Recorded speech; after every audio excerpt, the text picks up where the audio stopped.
જય શ્રી સાગરેશ્વર મહાદેવ. જય પૂર્ણ પુરુષોત્તમ ભગવાન. સાંભળો પૂર્ણ પુરુષોત્તમ માસની પાવન, ચમત્કારિક અને જીવનને પ્રેરણા આપતી દિવ્ય કથાઓ.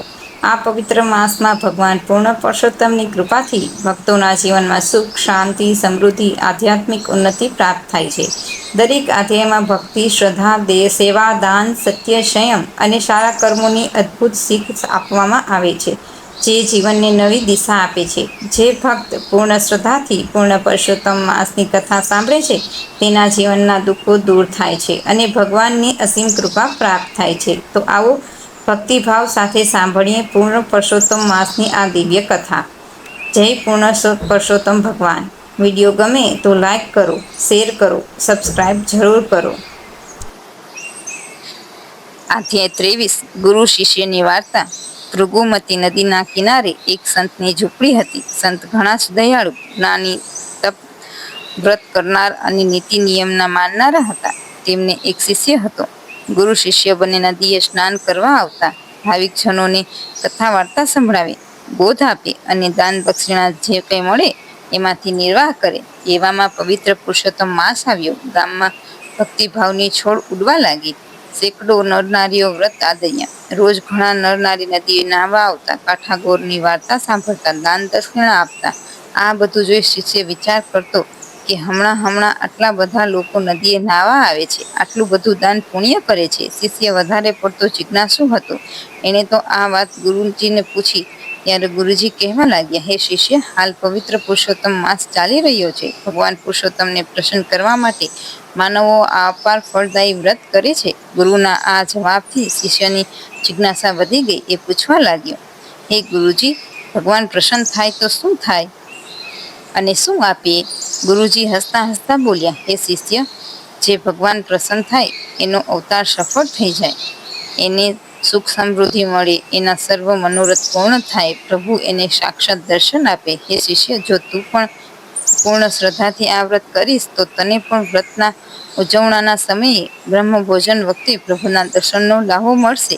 શિષ્યને થયું કે આટલી સહેલાઈથી પ્રભુના દર્શન મળતા હોય તો અવશ્ય આ વ્રત કરવું જોઈએ.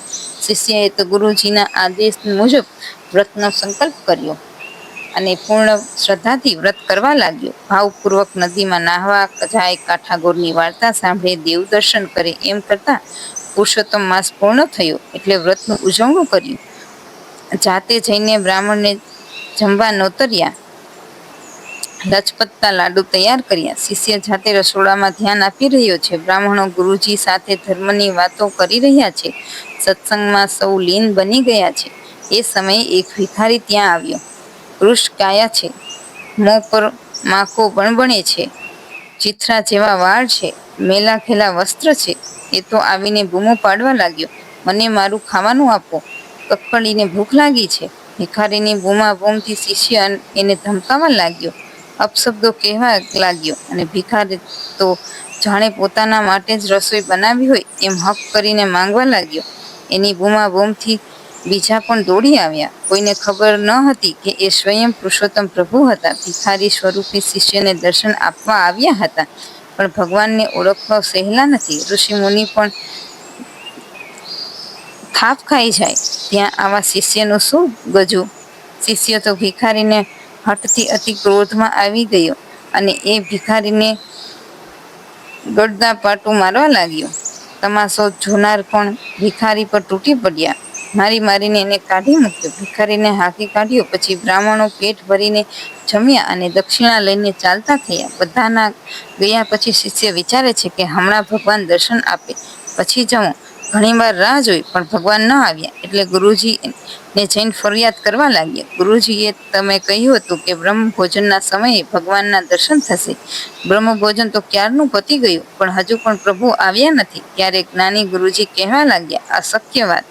શ્રદ્ધાથી વ્રત કરનારને દર્શન તો અવશ્ય થાય છે.